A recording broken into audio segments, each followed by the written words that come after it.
il faut remettre un peu les volumes en perspective parce que effectivement le transport individuel, automobile, etc. Pollue, je ne sais pas, des milliers de fois plus que le transport aérien.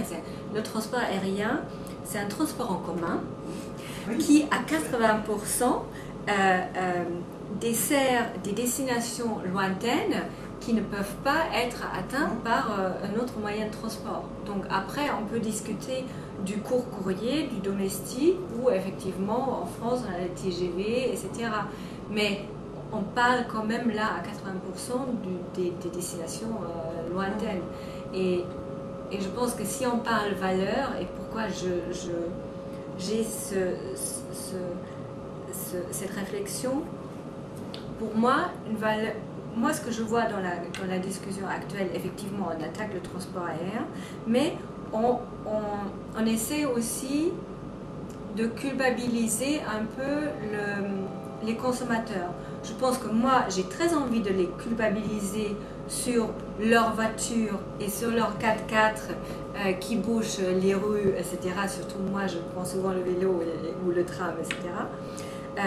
Là-dessus, oui, je suis d'accord parce qu'il y a des alternatives. À l'avion pour aller aux Seychelles, il n'y a pas forcément d'alternative, sauf de rester à la maison. Mais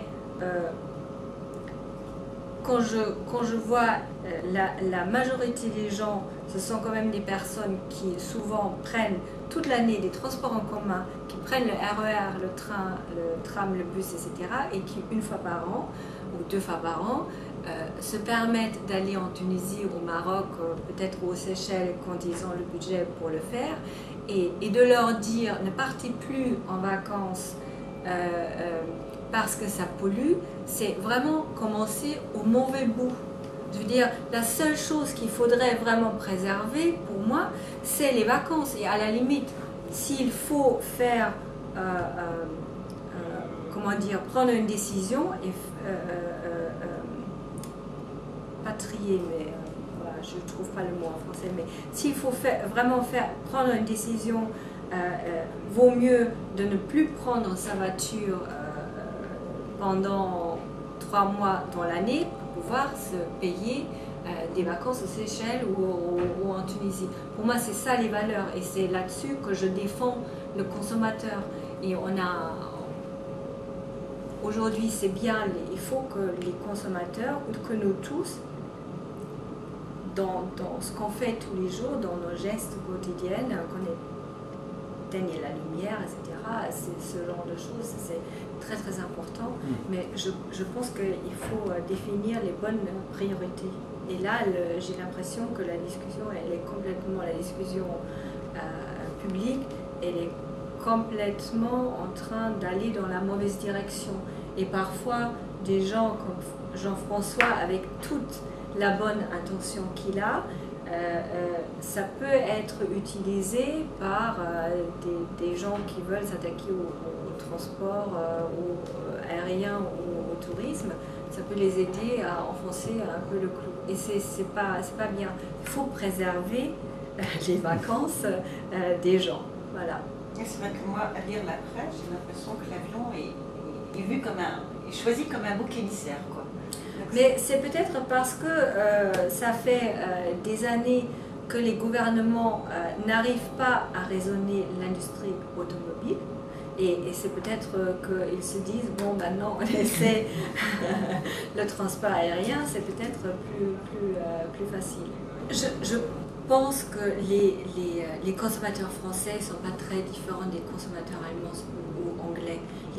Cette discussion a lieu partout en ce moment, mais c'est vraiment le réchauffement climatique, les changements climatiques qui obligent tout le monde à regarder la réalité en face. Donc ça, c'est très bien, parce que on pouvait...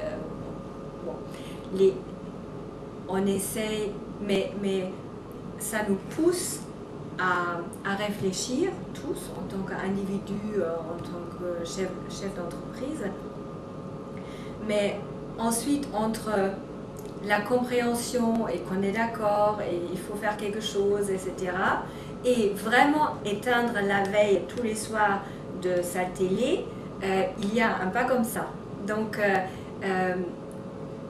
ce décalage entre je suis d'accord que c'est un sujet important et je paye vraiment plus cher pour mon voyage, je prends le train pour aller en Espagne ou je ne sais pas, là où c'est possible peut-être d'aller en train, mais bon, c'est peut-être pas moins polluant non plus.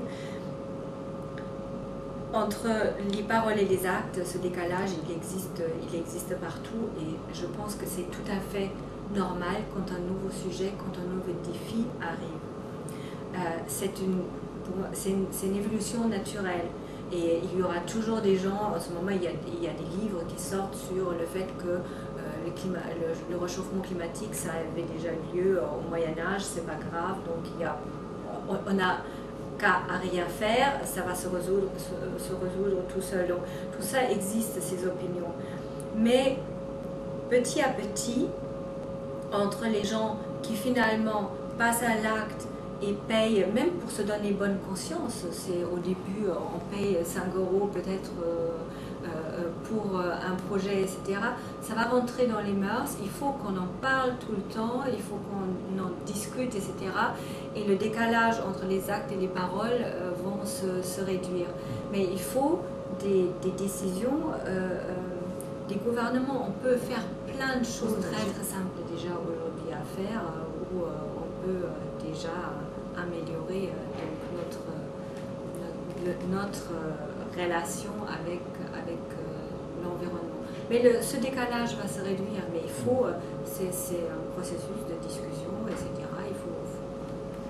Et même parfois, si c'est que des actes de marketing, donc je pense que même si je ne vais pas, je dirais, attendre la solution idéale pour trouver le meilleur site de compensation, etc., pour mettre ça sur mon site et pour le proposer aux clients. Je vais essayer de faire le meilleur choix, mais je ne vais pas attendre encore un an avant de le faire, parce que je sais qu'en le faisant, ça va aider mes clients aussi à réfléchir, etc., etc., et ça va enclencher une discussion et un processus.